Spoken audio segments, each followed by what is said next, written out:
নমস্কার বন্ধুরা, আজ আপনাদের সাথে শেয়ার করতে চলেছি রুটি ও পরোটার সাথে চিকেন কষা রেসিপি। আপনারা প্রথম থেকে পুরো ভিডিওটা শেষ পর্যন্ত দেখতে থাকুন। তো দেখুন বন্ধুরা, এখানে আমি চিকেন ভালোভাবে ধুয়ে নিয়েছি। চিকেন আছে 500 গ্রাম। দেখুন আদা, জিরে, গোলমরিচ, দারচিনি, কাঁচা লঙ্কা বাটা আর এই যে রসুন বেটে রেখেছি শিলপাটায়। প্রথমে দিয়ে দিলাম হাফ লেবুর রস, পুরোটা দিয়ে দিচ্ছি। এরপরে দেব আমি স্বাদ মতো বা পরিমাণ মতো লবণ, পরিমাণ মতো হলুদ গুঁড়ো। এখন আমি বেটে রেখেছি তার মধ্যে কিছুটা মশলা আমি দেখুন নিয়েছি আর কিছুটা রেখেছি। রসুন বাটা অর্ধেকটা নিয়েছি, অর্ধেকটা রেখে দিয়েছি। এখন ভালোভাবে চামচের সাথে মশলাটা চিকেনের সাথে দেখুন মাখিয়ে নিচ্ছি।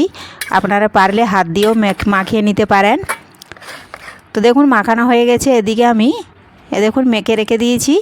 এদিকে কড়াইয়ের মধ্যে আলুগুলো দেখুন ভেজে নিয়েছি। ওই আলু ভাজার তেলেই দেখুন আমি দিয়ে দিচ্ছি 5 ফোড়ন গোটা জিরে, একটু ভেজে নিচ্ছি। ভাজা হয়ে গেলেই দিয়ে দেব আমি বেশ কিছুটা পেঁয়াজ কুচি।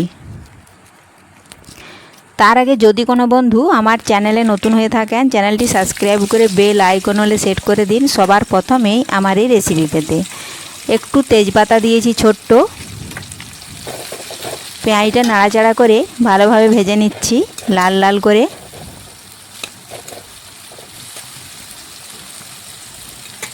এদিকে পেঁয়াজটা ভাজা থাক আর বাটির মধ্যে যে মশলা কিছুটা রেখেছিলাম দেখুন আদা, জিরে, কাঁচা লঙ্কা, গোলমরিচ, দারচিনি বাটা আর রসুন বাটা, সেখানে আবারও কিছুটা পরিমাণ হলুদ গুঁড়ো, পরিমাণ মতো লঙ্কার গুঁড়ো,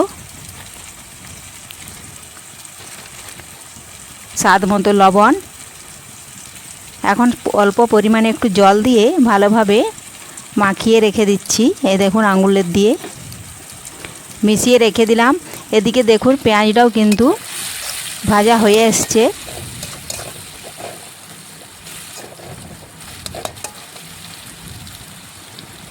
এই দেখুন আবারও একটু ভেজে নিচ্ছি, একদম লাল লাল করে ভাজতে হবে পেঁয়াজটা। তো দেখুন পেঁয়াজ এখন লাল লাল ভাজা হয়ে গেছে। এখন আমি বাটির মধ্যে যে মশলাটা গুলিয়ে রেখেছি সেটা কিন্তু পেঁয়াজের মধ্যে দিয়ে দেব। এই দেখুন দিয়ে দিলাম। বাটিতে যে মশলা লেগে আছে সেটাতে একটু জল দিয়ে সেটাও কিন্তু দিয়ে দিচ্ছি। দেখুন মশলাটা নাড়াচাড়া করে এইভাবে পেঁয়াজের সাথে মিশিয়ে নিলাম।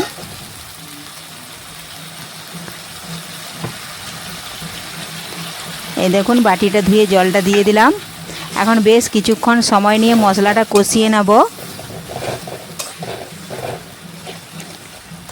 তো এই পদ্ধতিতে যদি চিকেন কষা বানানো হয় রুটি, পরোটা বা গরম ভাতের সাথে খেতেও কিন্তু অসাধারণ লাগে।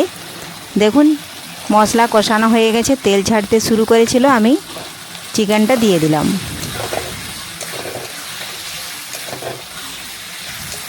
ভালোভাবে মিশিয়ে বেশ কিছুক্ষণ চিকেনটা একটু রান্না করে নিচ্ছি।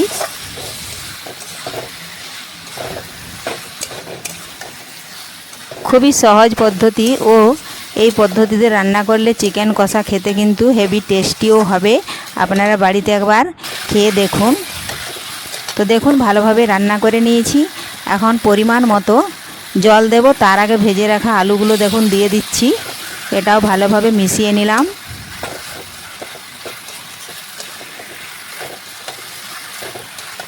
এই দেখুন মেশানো হয়ে গেছে।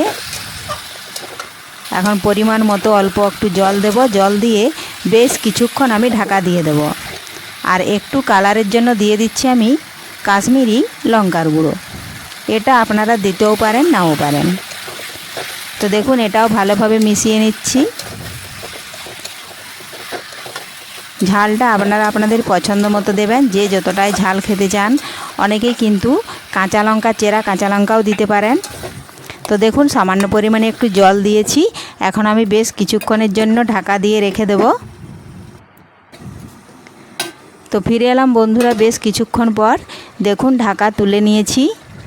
আর দেখুন অল্প পরিমাণে জল দিয়েছিলাম, আবার চিকেন থেকে যেটুকু জল বেরিয়েছে দেখুন এখনও জল আছে। এটা আমি এইভাবে রান্না করতে করতে আবারও কিছুটা জল আমি শুকিয়ে নিচ্ছি। এর মধ্যেই কিন্তু আলু, চিকেন ভালোভাবে সেদ্ধ হয়ে গেছে। এই দেখুন এইভাবে নাড়াচাড়া করতে করতে কিন্তু কড়ার মধ্যে জলটা আমি কিছুটা শুকিয়ে নেব। তাহলেই তৈরি হয়ে গেল টেস্টি চিকেন কষা রেসিপি। বন্ধুদের এই চিকেন কষা রেসিপি ভালো লাগলে অবশ্যই কমেন্ট করতে ভুলবেন না। পুরো ভিডিওটা ভালো লাগলে লাইক শেয়ার সাবস্ক্রাইব করে আমার পাশে থাকবেন। ধন্যবাদ। ফিরে আসছি আবারও পরের ভিডিও।